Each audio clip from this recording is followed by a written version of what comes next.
Here are the top 5 things that'll bring down the cost of solar and battery backup in the next 2 years. The cost of these renewable energy products are coming down all the time, but they have gone back up a little bit, and some of the incentives have been taken away. But the underlying economics are still there. And if you don't understand how those work, you might be missing out. Missing out on reducing your electric bill, which isn't always that exciting for people.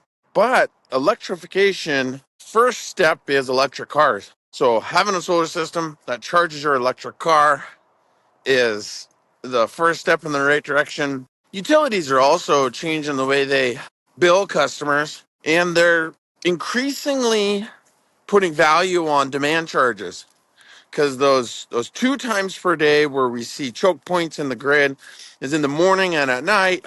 In the morning when we get up, we brew our coffee, we make breakfast for the kids, maybe run the dryer a little bit, and then we leave for work, and the grid calms down during the day. And then when we get home at night, around 5 o'clock, we'll turn up the AC a little bit or turn down the AC a little bit. Run the electricity, we'll start cooking dinner, goes in the oven. We use up those electricity. It's called the diurnal pattern. It's a double hump. Some people call it double camel hump. It's really common in the US to have this double hump. And it does vary by season a little bit. Each area has got a little bit different up and down. But in Montana and in the Pacific Northwest, we primarily see the diurnal pattern, and we're looking for additional charges from the utility to discourage use during those times. And demand charges does just that. It's encouraging you to reduce your usage during those times by moving those activities to different windows. Well, it turns out that's really hard to do, and thanks for the message, but quite difficult to do. Just behavioral. People don't really want to do it. Instead, we'll look to do it programmatically. This is another way that solar and batteries save money is on demand charges, especially when you have an electric car, because the combination of solar, battery, and electric car really is a step in the direction of energy independence, meaning that we're able to charge and drive around, and we don't care what the price of gas is. If you ask someone with an electric car, what's the price of gas? They say, I don't know. you know. And for some of them, you'd ask them what's their monthly charging expense, and they wouldn't necessarily know either because it's so cheap. $400 or $500 a month spent on gas or diesel converted to $50 or $60 a month of electricity, it just doesn't seem like that much. But $300 or $400 savings per month multiplied by 12, that annual energy savings could be significant. And this is where we start to see traction. People start to see that something that will reduce their costs is really a great thing, and it's worth investing in.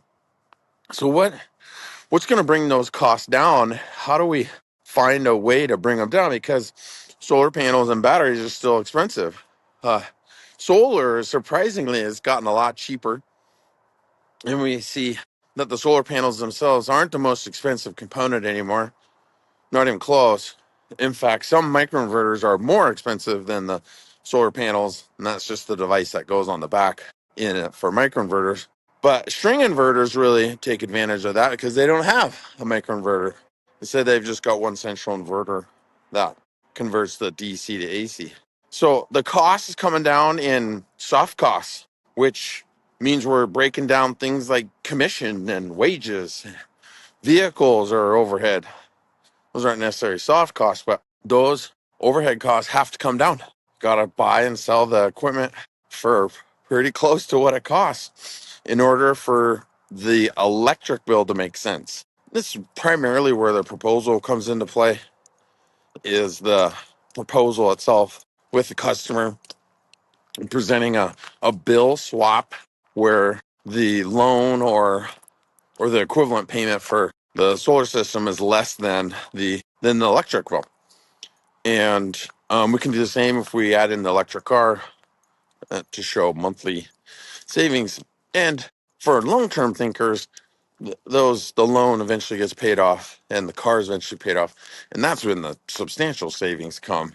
Those are where the big dollars are, but not everybody's willing to make a change now for say in 10 years, they're going to start saving a lot of money. No, other people just choose to pay off the loans and see it as something they can pay off versus their loan or versus their utility payment can't pay it off. Can't make it go away forever. That one's gonna nag. Morning, Indy. He doesn't want to play. Come on, guys. Indy, come on. Indy. One of the big soft costs that has to be addressed is the cost per acquisition. And that's one of the more difficult ones is marketing and sales and booths or events. How do we take those costs and spread them out over uh, all the new customers? And sometimes those numbers can be significant. Advertising on Facebook and Instagram, Google, those costs really add up. And there's no guarantee that those will convert into customers. I've seen some months where I spend a lot of money on advertising and it doesn't really produce anything. So there's a big risk up front with promotional advertising if you don't have an offer that'll convert. And if the market isn't there or the economics aren't there, not very many are going to convert. So you have this big churn, this big process to contact people, prepare custom proposals, pitch them, just have them say no. And that's just a cost a small business can't bear. So we have to have a method that's effective at finding and closing deals. So those are difficult in a market where it's not a starving customer. You know, they can go without solar. They don't have to have it.